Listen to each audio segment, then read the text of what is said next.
everybody, but the gins from New Zealand, I think universally, I'll say this because I've had a lot to do with them in one form or another, just consistently really, really interesting. Now let's see if this is going to work. Request to join, there she is. So everybody say hi to Andi Ross.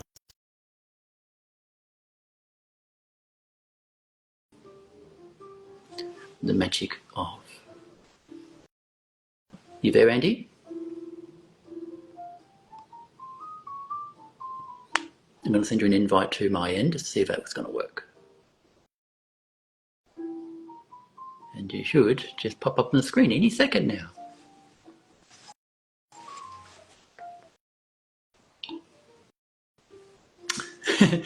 Thanks, Ali. Let me try this again. Just send you an invite, Andi.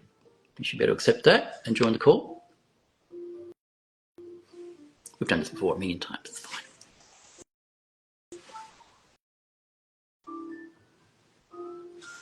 All right. I'm accepting that. Did you get that, Andi? Bear with me, folks. You know how things easy to go. Saying you're unable to join. Why would that be? I'm going to try it one more time. We'll get it working. Don't worry, friends. Just into another invite. So yes, so there's probably about 70 odd makers now in New Zealand, one form or another. Again, there's a directory on my site linking back to respective. Some are very tiny, like you were talking literally garage operations and things like that. So yeah, it's really interesting. So some of one was in Vickers Gin, they read literally out of their garage kind of thing, and some are like scapegrace, big, equivalent of their four pillars kind of stuff. Dr. Venus is joining us too, so our friends are here. I'm just organising. Andi, did you try that again? Just accepting. Just trying to get Andi on the call. We'll get there. She's on an island, off an island, so just that. If you can hear me, she's unable to join. What would that be, I wonder? Bear with me, Andi. I can see you.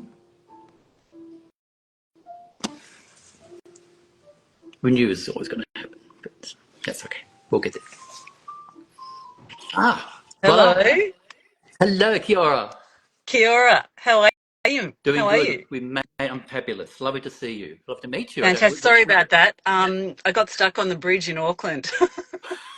I'm in between tastings, but I'm here. You've done very well. Thank you, and thanks for making the time. That's all right. Funny, I was in Auckland with my wife in about February. I'll tell a quick story, and she loves public transport, and she hopped on the bus to go to a certain point, and it was one of those ones that ended up over. Just kept going and going. I don't know where she ended up. For 40 minutes. It's just there's one bridge, and unfortunately I was on the North Shore and getting onto the other side, and I got stuck. But here we are, so that's good. Thank you for having us. You're my pleasure. Now, I'm just going to send a text to somebody who keeps pestering me with a call. I was saying before you joined, I've told everybody I'm doing this, and people are trying to call me. I'm going, don't call me on Instagram.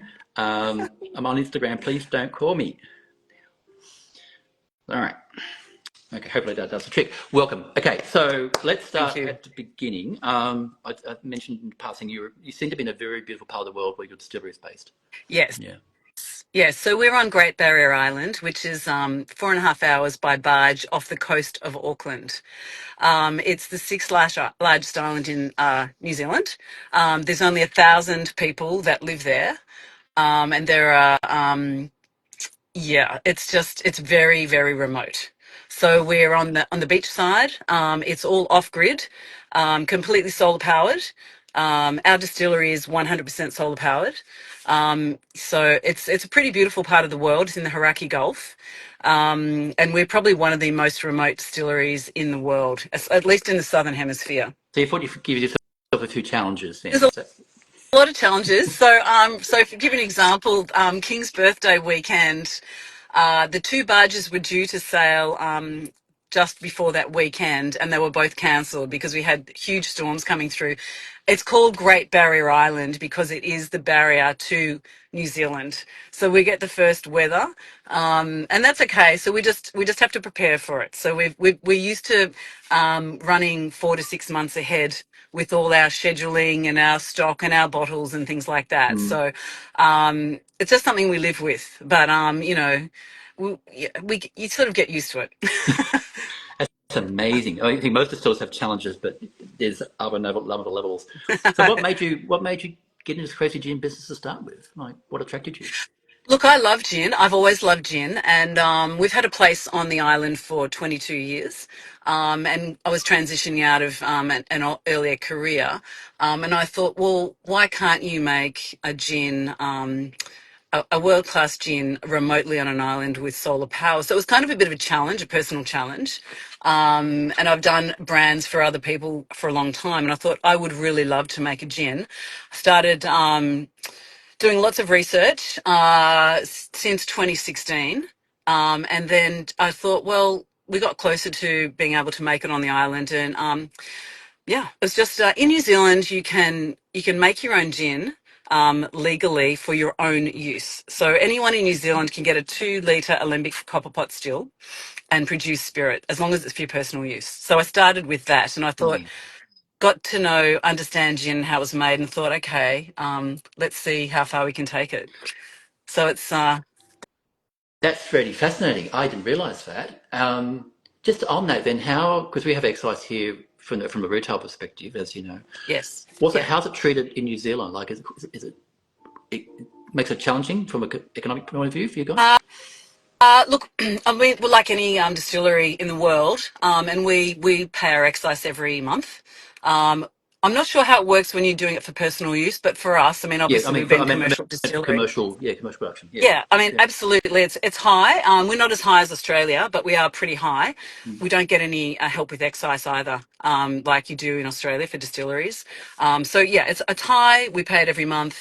Um, yeah, so it's a legal requirement, obviously, and it's very litigious here. We've got a lot of customs. It took us 3 years to get our customs license on the island, 3 years to develop the bottle. So nothing's easy here, but we definitely are playing in the same space that most distillers do in the world with excise is a necessary evil, Yeah. unfortunately. Yeah, I was just saying before you joined, you may have heard my comment about my experience in New Zealand gin. It's generally excellent. Like the Um, quality has a baseline across the board. Is a lot of finesse to the product. And am I right in thinking that part of that is just the way you think about your making? Obviously, you want to create your own expression, yep. but also you're thinking, well, how do we make something that's really good, that's going to find a market for your product? Yeah, I think it's really important for the terroir, and so obviously we're very remote, and part of our story is that we use locally sourced honey. But I guess New Zealand, has come to the party, I guess, a little bit later than most of the world with gin.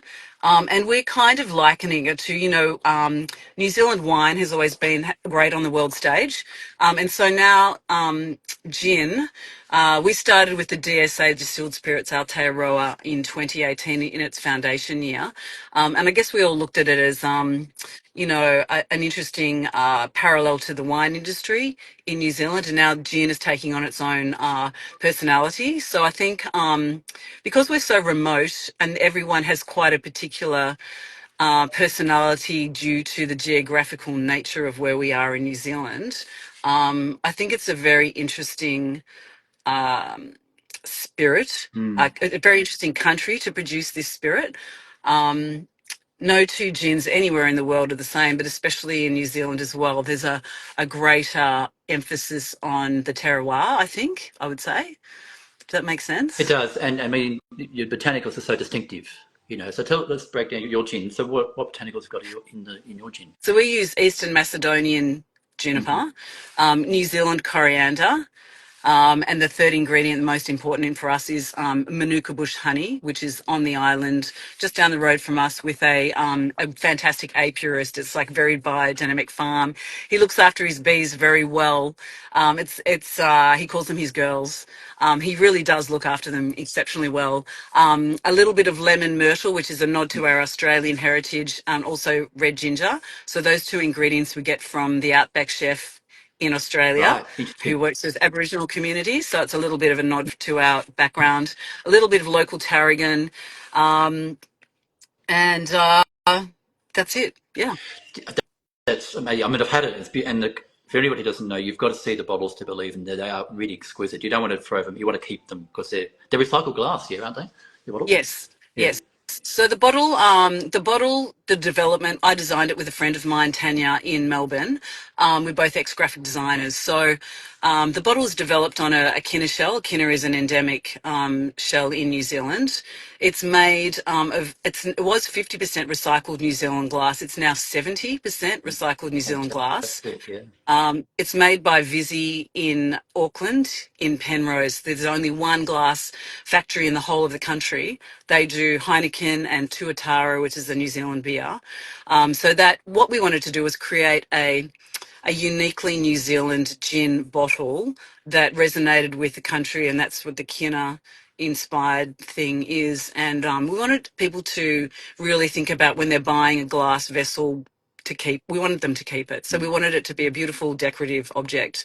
It's a subtle branding. I mean, a Kinner, it's almost looks like its own beautiful little, almost like a little perfume bottle with that people can take once the labels are off. We highly encourage people to fill them with water and put them in the fridge. We've got a wood and a glass stopper. The other option, other use we've got now is we've got some beautiful stainless steel pourers, and that converts the bottle after the gin has been consumed into an olive oil decanter. Fabulous. Trying to do that. Balsamic vinegar decanter. We've got a lovely woman who's a very good consumer of ours. She's in Mary Lou in Wanaka. She sent us back a bottle filled with her own sweet chili jam. So we're just really we're very sustainable on the Mm. island. It's 60% Department of Conservation protected. So we're very hot on making it as sustainable as possible in every way. So the bottle's a big part of that I'd story. imagine. That's fantastic. Now, speaking of the botanicals, it must be variables. You're talking about at the start the variables just living on the island, managing Yes. that.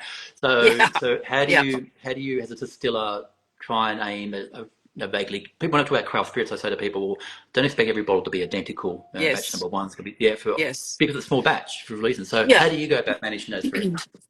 Well, I mean, the juniper is pretty consistent. The New Zealand coriander is very consistent. The honey can have it's a Manuka bush honey, so the bush component, the floral nature changes a little bit from season to season. But what we do is we've got a 220 litre copper pot still, so we're running it every day. And what we do is in order to maintain consistency, there will be a slight tweak to every batch, but we're combining 3 runs or 3 days of distilling into one 300 litre Mm-hmm. tank that we let sit, so it melds together. So it kind of ameliorates together over those 3 days. So from a consistency point of view, there's not a great change. And I guess when we do 3 runs over 3 days and then put them together that sit in a tank for 2 weeks, then when we finally cut it with our beautiful rainwater, it is relatively consistent from Mm-hmm. batch to batch, month to month. There doesn't seem to be that greater disparity between that. That's interesting. No, no, it makes sense. And from memory, I mean, I was saying before about the different types of base spirit, but also how important water is, and people underestimate Yes. the value in that. And from memory, your gin's really so soft on the palate. Yeah. It's very soft. I mean, we're 5 hours off any mainland, so the rainwater that comes across the clouds is very, very pure. Um, So, and also we have a whey-based ethanol, which is a New Zealand product. Uh-huh. Obviously, mineral spirit in Australia for pillars, for example, would use a wheat-based spirit. Some New Zealand distillers use sugar-based spirit I mean, and we're proud of using a byproduct for New Zealand. It doesn't translate in any other way apart from a beautiful, I think that adds to the soft palate Mhm. that we have on our gin, a delicate structure. So we actually really love it. I have tried it. I did, when we were doing our experiments, we did use Manildra and with the honey and things like that. But we just thought, let's just use what is available in the country that we're distilling in. And actually, I think it's really a great, beautiful palette for us to work with. Yeah, that's fascinating. I mean, I've had the ones that use Tasmania, Mm. for example, who are much more pronounced with their way, but that's very much part of their flavour profile as well. It's almost like a milky sweetness to it, Yes, and it works very well for what it is. But yours is so much more subtle; you would have even picked it. But it's there now. Now I think of it, I can see why that is the way it is. Yeah. yes, Are you? yeah. Do you tinker like some of the distillers I know? They're part mad scientists, part engineer, whatever. Are you a tinkerer? Have you got a whole on in your laboratory kind of thing, working on different things? Yes, we love that. I actually love to do that because we do an original and a navy, but because we've got such great producers on the island, they'll call me and say, "Look, we've got a damson plum tree, or we've got a a lot of feijoas, which is a very Kiwi thing." So if they've got fruit that's very fresh, rather than it go to waste and fallen fruit, they'll come to me, I'll take it in, and we'll do short runs. So we'll do like maybe 120 bottles. Every few months, we're doing a new seasonal thing. Partly for me, because I do love being a bit of a mad scientist and I love creating something unique. So it is a very much a part of who we are. And that's part of the sustainability as well, So there are orange trees, fruit trees, macadamia trees on the island. So if that's available to us, I will definitely try and utilize that in a very short run that generally goes to our mailing list only. We don't tend to I was going to ask. sell it Yeah. off the mainline, Mm, off the mainland. Yeah, yeah. I yeah, was going to say. So, what's your current range now for people who don't know? That's what, but if I can get it via your website, or even visit ideally. But yeah. what's your current lineup? Well, you'll have to come and visit. Yeah, Um, I'd love to. we've got our core range is our original, which is 43.2%, which we just won Best London Dry in New Zealand last month at the World Drinks Awards. Great. Um, Navy Strength, which is 57%. They're our core ones. Feijoa is a seasonal thing that we like to try and offer, which is a 26% ABV, which is more like it's not a sticky kind of option, but it's on the rocks, so that's kind of that kind of thing. We do a little bit of a citrus tangelo, which will come out probably October. Um, yeah, and it just depends. We've done peach before. We've done a bit of a peach nectar thing as well before. Um, so it really depends on what's available on the island. But the core range is original and Mhm. navy, but we will always probably now have Feijoa. And we've also got a great friend who does some great things over Easter. So we recently did a spiced gin, which has got a lot of citrus peel, a lot of vanilla, cinnamon. We Yeah. just experimented with that. So that's definitely a thing that's on the rocks as well. That's really nice. Take me back to your Navy strength then, please, in terms of, I was chatting before about something as a style. I mean, it's got its heritage, its roots back in, Royal Navy, blah, blah, blah, blah, blah, and how the high alcohol, as I understand it, carries richer flavours, richer, more spice. It's not about the alcohol ABV per se, but what enables you to do it. Have I got that right? Like, what's your approach to making your Navy? Well, the navy is it's obviously 57%. Mm. The navy is our recipe. It's our original recipe. And I know that well, not a lot, but some other distillers will do a different navy. But we were really happy with our original recipe, our original profile. So we've actually stuck with that and have cut it to a higher ABV. And it's quite interesting actually because if people haven't tried they're not gin drinkers and they haven't tried our gin before, and they naturally gravitate to the navy, which has got a more discernible flavour profile. And whiskey drinkers particularly like to have it on the rocks. So we're we're pretty happy with that. I mean, navy is a smaller part of our business. Um, yeah. but it can be a hard one to pull off. To do well. You need Yeah. that really good red base spirit. You need to help manage that volatility from the spirit really well. I think so. It's a Yes. nice showcase for the distiller's craft, to my opinion. Mm. Yeah, definitely. Now, a final thing, I thought you should go home safely in your car. Such a I'm trip that we're sorry I'm doing. in the dark.